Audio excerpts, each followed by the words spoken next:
Il existe un rituel très peu connu, qui permet d'invoquer un être surnaturel très puissant. Ce rituel est simple, et pourtant, il pourrait bien vous causer des dommages dont vous n'avez même pas idée.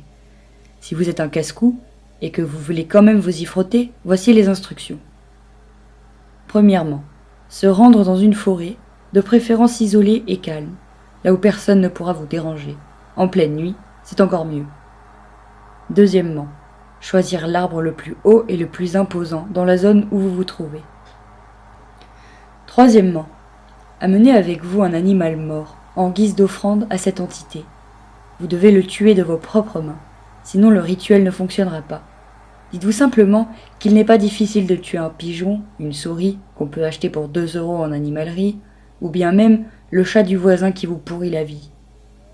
Quatrièmement, une fiole contenant un de vos fluides corporels, n'importe lequel, sueur, salive, sang, urine ou même... enfin, vous comprenez. Cinquièmement, un bout de papier sur lequel vous écrirez votre nom. Sixièmement, un marteau et des clous. Si vous possédez tous ces éléments, le rituel peut commencer. Quand vous aurez trouvé un arbre assez haut, déposez le papier avec votre nom et l'animal mort à son pied. Servez-vous-en comme repère et faites 3 fois le tour de l'arbre. Chaque fois que vous passerez devant votre point de repère, dites à haute voix « Géant, viens à moi ». Cela fait, prenez un clou et clouez la tête de l'animal à l'arbre, à hauteur de vos yeux.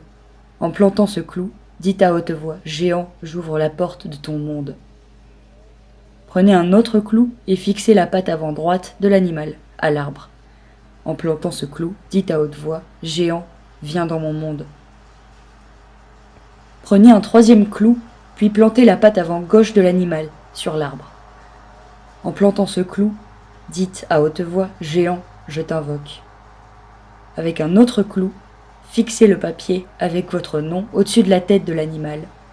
En plantant ce clou, prononcez votre nom et dites « C'est moi qui t'invoque ». Vous arrivez à la dernière étape. Sachez simplement que, si vous ne la faites pas, vous avez encore une chance de vous en sortir indemne, physiquement et psychologiquement.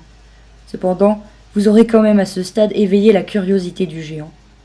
C'est à vos risques et périls, dans tous les cas. La dernière étape comprend la fiole du fluide corporel que vous avez apporté. Si vous ne l'avez pas, vous pourrez toujours vous couper et verser du sang là où je l'indiquerai. Versez votre fiole ou votre sang directement dans la bouche ouverte de l'animal. Vous aurez alors 10 secondes pour prononcer cette phrase. « Géant, je t'ordonne de venir à moi ». Si vous attendez plus de 10 secondes, le géant vous punira de mort car vous aurez gâché une vie terrestre pour rien.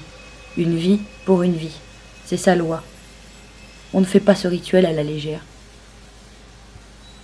Personne ne sait exactement quelle punition il inflige, mais mieux vaut ne pas le savoir. Vous avez complété le rituel de l'arbre. Comme je l'ai dit, il comporte de gros risques. Le géant sera entré dans notre monde. C'est une entité d'une puissance et d'une malveillance démesurée. Il faut être particulièrement bête pour vouloir l'invoquer. Si une fois le rituel achevé, vous voyez une silhouette de grande taille autour de vous, vous n'aurez que la force de vos 2 jambes pour courir tout droit et vous échapper. À ce stade, le seul conseil que je peux vous donner, si vous tenez vraiment à la vie et que vous êtes assez stupide pour avoir fait le rituel dans sa totalité, ce serait... ne vous retenez